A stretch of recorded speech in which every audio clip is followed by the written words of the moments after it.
ದಿನಾಲು ನಾವು ಚಪ್ಪಲ್ದಿಂದ ಹೊಡಿತಿರುವ ಈ ಕಾಕ್ರೋಚ್ ಇವತ್ತಿನ ದಿವಸ ಎಲ್ಲಾ ಪೊಲಿಟಿಷಿಯನ್ಸ್ಗೆ ಎಲ್ಲಾ ರಾಜಕಾರಣಿಗಳಿಗೆ ಮೂಗಿಗೆ ದಮ್ ಮಾಡಿಬಿಟ್ಟಿದೆ.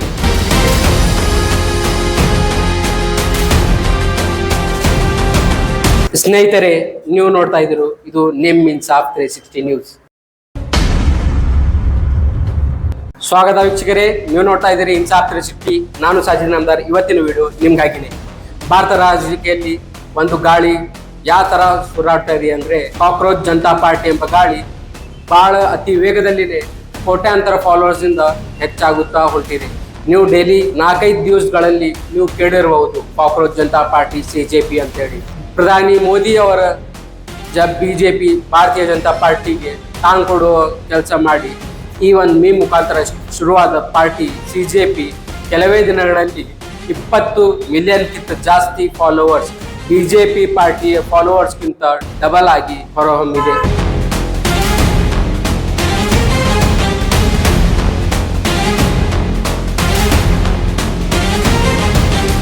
ಈ ವಿಡಿಯೋದಲ್ಲಿ ನಾವು ಕಂಪ್ಲೀಟ್ ಆಗಿ ನೋಡೋಣ. ನಮ್ಮ ಜೊತೆ ಈ ವಿಡಿಯೋವನ್ನು ಕಂಪ್ಲೀಟ್ ಆಗಿ ನೋಡಿ.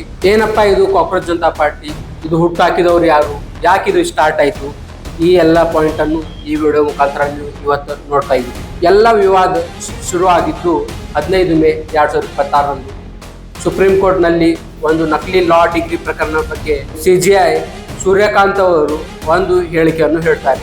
ಅವ್ರ ಹೇಳಿಕೆ ಏನಿದೆ ಅಂದ್ರೆ, ಅವ್ರ ಪ್ರಕಾರ ಯಾರು ಖಾಲಿ ಕೂತಿದ್ದಾರೆ ಆ ಯುವಾದವರು ಕೆಲವೊಬ್ರು RT ಆಕ್ಟಿವಿಸ್ಟ್ ಆಗಿ, ಕೆಲವರು ಸೋಷಿಯಲ್ ಮೀಡಿಯಾ ಮುಖಾಂತರ ಇವರು ಪ್ರಕಾರ ಜಿರಳೆಗಳು ಅಂದ್ರೆ ಕಾಕ್ರೋಚಿಸ್ ಅಂತ ಇವರು ಹೇಳಿಕೆ ಕೊಟ್ಟಿದ್ದಾರೆ. ಈ ಹೇಳಿಕೆ ಕೊಟ್ಟಿದ್ದ ನೆಕ್ಸ್ಟ್ ಡೇನೆ ಸೋಷಿಯಲ್ ಮೀಡಿಯಾ ದಲ್ಲಿ ಒಂದು ಟ್ರೆಂಡ್ ಸ್ಟಾರ್ಟ್ ಆಯಿತು. ಏನಂದ್ರೆ ಮೈ ಬಿ ಕಾಕ್ರೋಚ್ ಅಂತ ಟ್ರೆಂಡ್ ಸ್ಟಾರ್ಟ್ ಆಯಿತು. ಇದನ್ನು ಸ್ಟಾರ್ಟ್ ಮಾಡಿದವರು ಅಭಿಜಿತ್ ತಿಪ್ಕೆ ಅಂತ ಒಬ್ಬರು. ಇವರು ಸ್ಟಾರ್ಟ್ ಮಾಡಿದ ಒಂದು ಮೀಮ್ ಆಗಿ ಸ್ಟಾರ್ಟ್ ಮಾಡಿದ ಒಂದು ನ್ಯೂಸ್ ಯಾವ ಥರ ಬೆಂಕಿ ಆಗಿ ಮೀಮ್ ಹೊರಹೊಮ್ಮಿದೆ ಅಂದರೆ, ಕೆಲವೇ ದಿವಸದಲ್ಲಿ BJP ಎಂಬ ದೊಡ್ಡ ಪಾರ್ಟಿಯನ್ನು ಹಿಂದೆ ಹೊರತುಪಡಿಸಿ BJPಗೆ ಇರೋ ಫಾಲೋವರ್ಸ್ಗಿಂತ 3 ಪಟ್ಟು ಡಬಲ್ ಆಗಿ 20 ಮಿಲಿಯನ್ಗಿಂತ ಜಾಸ್ತಿ ಇವತ್ತಿನ ದಿವಸ ನಾವು ಏನು ವಿಡಿಯೋ ಮಾಡ್ತಾ ಇದ್ವಿ, ಈ ಸದ್ಯದಲ್ಲಿ 20 ಮಿಲಿಯನ್ಗಿಂತ ಜಾಸ್ತಿ ಫಾಲೋವರ್ಸ್ ಅನ್ನು ಈ ಪಾರ್ಟಿಗೆ ಬಂದಿದೆ. ಯಾವ ಥರ ಭಾರಿ ನಾವು ಬ್ಯಾಕ್ ಲೆಸಸ್ ನೋಡ್ತಾ ಇದ್ದೇವೆ ಸುಪ್ರೀಂ ಕೋರ್ಟ್ ಜಡ್ಜ್ ಬಗ್ಗೆ. ಇದು ಎಲ್ಲ ಸ್ಟಾರ್ಟ್ ಆಗಿದ್ದು ಆ ಹೇಳಿಕೆಗೆ ಯಾವ ಥರ ಯುವ ಜನಜಿಗಳು ಎಲ್ಲರೂ ತಲೆ ಕೆಟ್ಕೊಂಡು ಇದು ಸ್ಟಾರ್ಟ್ ಮಾಡಿದ್ದಾರೆ. ಈ ಪಾರ್ಟಿಯ ಸೋಷಿಯಲ್ ಮೀಡಿಯಾದಲ್ಲಿ ವೇಗ ಯಾವ ಥರ ಇದೆ ಅಂತ ಹೇಳಿ ನಾವು ನೋಡಕ್ ಹೋದ್ರೆ, ಕೆಲವೇ 3 ದಿನದಲ್ಲಿ ಇವರು 11 ಮಿಲಿಯನ್ ಫಾಲೋವರ್ಸ್ ಕ್ರಾಸ್ ಮಾಡಿದ್ದಾರೆ. ಕಂಪೇರ್ ಟು BJP ಇವ್ರ ಫಾಲೋವರ್ಸ್ 8.8 ಮಿಲಿಯನ್. ಅದು ಅಲ್ಲದೆ 3.5 ಲಕ್ಷ ಜನ ಒಂದೇ ದಿನದಲ್ಲಿ ಗೂಗಲ್ ಫಾರ್ಮ್ ಅನ್ನು ತುಂಬಿ ಈ ಪಾರ್ಟಿಗೆ ಸೇರಿದಿದೆ. ಈ ಪಾರ್ಟಿಯಲ್ಲಿ ಸೇರಕ್ಕೆ ನಿಮ್ಗೆ ಇರೋ ಪಾಯಿಂಟ್ಸ್ ಏನ್ ಗೊತ್ತಾ ಫ್ರೆಂಡ್ಸ್? ನೀವು ಈ ಪಾರ್ಟಿಗೆ ಸೇರ್ಬೇಕಂದ್ರೆ ನೀವು ಸೋಮಾರಿ ಆಗಿರ್ಬೇಕು, ನೀವು ಪ್ರೊಫೆಷನಲ್ ಆಗಿ ಸೋಷಿಯಲ್ ಮೀಡಿಯಾದಲ್ಲಿ ಮಾತಾಡಕ್ ಅರ್ಹರಿರ್ಬೇಕು, ನೀವು ಸೋಷಿಯಲ್ ಮೀಡಿಯಾದಲ್ಲಿ 24 ತಾಸು ಆನ್ಲೈನ್ ಇರಬೇಕು. ಈ ಪಾರ್ಟಿಯಲ್ಲಿ ಸೇರಕ್ಕೆ ಇರುವ ಲಕ್ಷಣಗಳು. ಕಾಕ್ರೋಚ್ ಜನತಾ ಪಾರ್ಟಿಯ ಪ್ರೆಸಿಡೆಂಟ್ ಇರುವ ಅಭಿಜಿತ್ ತಿಪ್ಕೆ ಮೂಲತಃವಾಗಿ ಮಹಾರಾಷ್ಟ್ರ ನಿವಾಸಿ. ಇವರು ಈಗ ಸದ್ಯದಲ್ಲಿ ಅಮೆರಿಕಾದಲ್ಲಿ ಸ್ಟಡಿಯನ್ನು ಕಂಪ್ಲೀಟ್ ಮಾಡ್ತಾ ಇದ್ದಾರೆ. ಇವರು ಕೋಪದಿಂದ ಚೀಫ್ ಜಸ್ಟಿಸ್ ಆಫ್ ಇಂಡಿಯಾ ಅವರು ಹೇಳಿಕೆಗೆ ಎಲ್ಲ ಜನರು ಆಕ್ರೋಶವಾಗಿ ಈ ಏನ್ ರೆಸ್ಪಾನ್ಸ್ ಅವರು ಕೊಟ್ಟರು ಅದು ಅಂತ ನಾವು ನೋಡ್ತಾ ಇದ್ದೀವಿ. ಈಗ ಇವರು ದೇಶದ ಮುಂದೆ 5 ಪಾಯಿಂಟ್ ಅನ್ನು ಬೇಡಿಕೆ ಕೊಟ್ಟಿದ್ದಾವೆ. ಇವ್ರದ್ದು ಪಾಯಿಂಟ್ ಏನಂದರೆ, ಮೊದಲನೇದು ಯಾವುದೇ ಸುಪ್ರೀಂ ಕೋರ್ಟ್ ಮುಖ್ಯ ನ್ಯಾಯಮೂರ್ತಿ ನಿವೃತ್ತಿ ಆದ ಮೇಲೆ ಅವರಿಗೆ ರಾಜ್ಯಸಭೆ ಸೀಟ್ ಗಿಫ್ಟ್ ಕೊಡಬಾರದು.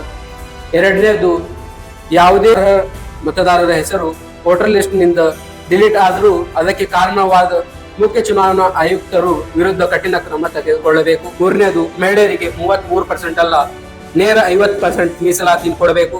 ಸಚಿವ ಸಂಪುಟದ ಅರ್ಧ ಸ್ಥಾನ ಮಹಿಳೆಯರಿಗೆ ಇರಬೇಕು.